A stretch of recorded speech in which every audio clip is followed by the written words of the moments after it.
Bonjour Antoine Léaumont. Bonjour. Député sortant de la France Insoumise en campagne pour le second tour dans l'Essonne en région parisienne sous la bannière du Nouveau Front Populaire.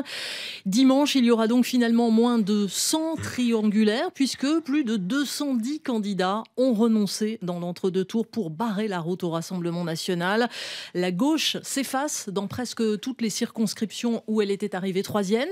La consigne très claire donnée par les dirigeants des partis du NFP de faire barrage au RN a fonctionné à plein régime. Antoine Léaumont, les candidats l'ont massivement suivi.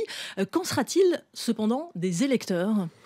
Écoutez, je souhaite que les électeurs nous donnent à nous une majorité, parce que si les électeurs choisissent de voter pour des candidats du Nouveau Front Populaire, eh bien, dans les quelques jours après notre arrivée au pouvoir, nous ferons le SMIC à 1 600 € et nous abrogerons la réforme des retraites d'Emmanuel Macron. Je pense que ça vaut le coup quand même d'élire des députés du Nouveau Front Populaire. Mais quand dans le Calvados, un insoumis se désiste au profit d'Elisabeth Borne, l'ex-première ministre, dont vous n'avez cessé de dénoncer les méthodes, le recours au 49.3, le projet, la réforme des retraites que vous promettez d'abroger, est-ce que ça ne risque pas d'apparaître incohérent ?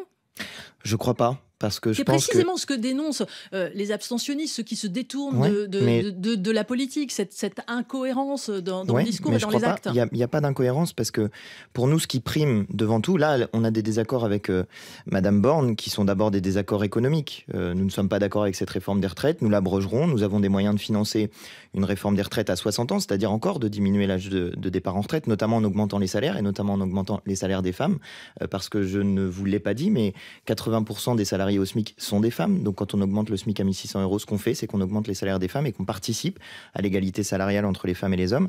Mais il y a quelque chose qui, en revanche, nous séparera toujours du Rassemblement national de manière irréductible, d'une certaine manière.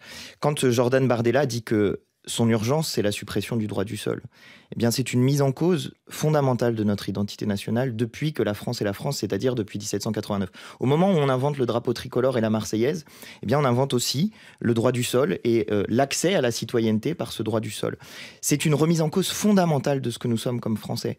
Moi, dans ma famille, j'ai des Italiens et des Belges. Alors, ça se voit pas sur ma tête que je suis un descendant d'immigrés.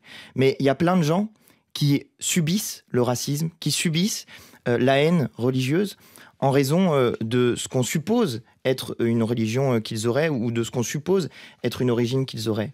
Et donc vous dites, se désister en faveur de candidats avec qui on n'est pas d'accord à 100%, c'est un sacrifice nécessaire pour éviter le pire, c'est ça ? C'est un sacrifice nécessaire pour la République et l'idée que nous nous faisons de la France et du peuple français, oui.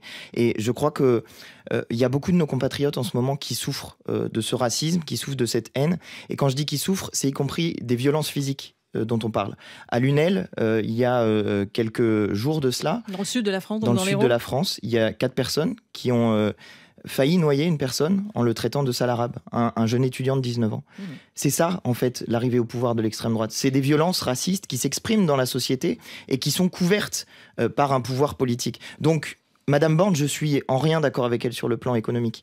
Mais je pense qu'il y a quelque chose qui nous séparera toujours, elle et nous d'un côté et le Rassemblement national de l'autre, c'est cet attachement à la République française, cet attachement au peuple français et à ce que veut dire être français pour nous qui sommes des républicains convaincus. Alors c'est évidemment une campagne au pas de charge, à l'enjeu historique, campagne sous tension, vous venez de le dire, lorsque Marine Le Pen accuse Emmanuel Macron de coup d'État administratif, après des informations de presse sur de possibles nominations dans l'administration cette semaine avant le second tour.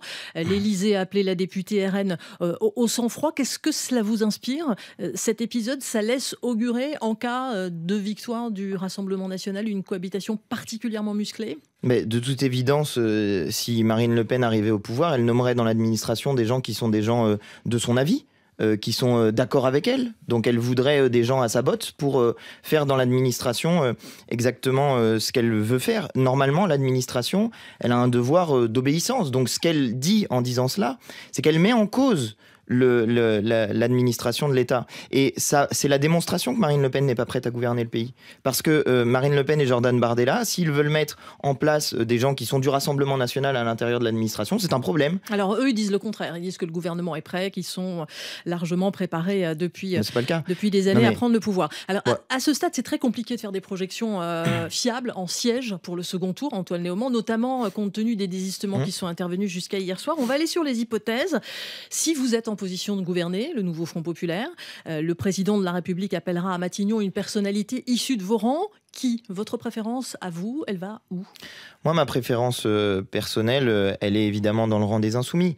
Parce que le programme que nous avons décidé de mettre en place, c'est un programme, je l'ai dit, qui commence par le partage de la richesse, qui commence par l'augmentation du SMIC et qui commence aussi par la remise en place d'impôts comme l'impôt de solidarité sur la fortune. Mais vos partenaires de la coalition sont d'accord là-dessus?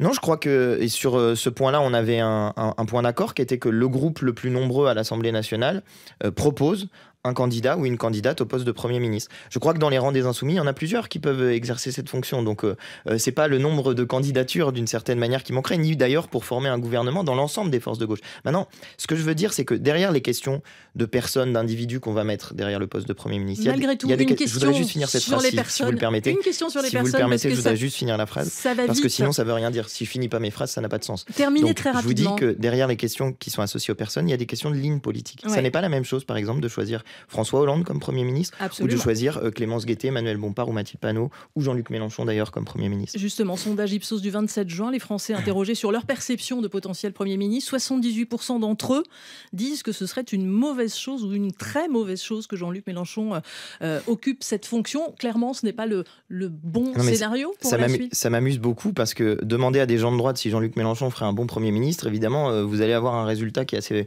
Il est déplorable. La personnalité qui suscite le plus de rejet, davantage que Marine Le Pen dans ce sondage-là, en tout cas, dans cette étude-là. Oui, bien sûr, mais je crois pas que ce soit vrai. Il suffit, si vous voulez, de venir avec moi en porte-à-porte dans ma circonscription et vous verrez si Jean-Luc Mélenchon suscite du rejet. C'est plutôt l'inverse en réalité. Mais dans votre propre parti, sa personnalité divise? Non, pas du tout. Dans mon parti, sa personnalité divise pas. Enfin, essayez de me trouver un insoumis qui dira que la personnalité de Jean-Luc Mélenchon divise, mais on a bien vu les réserves de certains, Clémentine Autain, François Ruffin, on ne va pas tous les citer. Si vous allez dans ma circonscription, vous verrez que pour beaucoup de gens, Jean-Luc Mélenchon constitue un bouclier contre le racisme. Il y a beaucoup de gens qui sont reconnaissants à Jean-Luc Mélenchon d'avoir eu des mots très forts sur la question du racisme, sur la question de la haine que véhicule le Rassemblement national.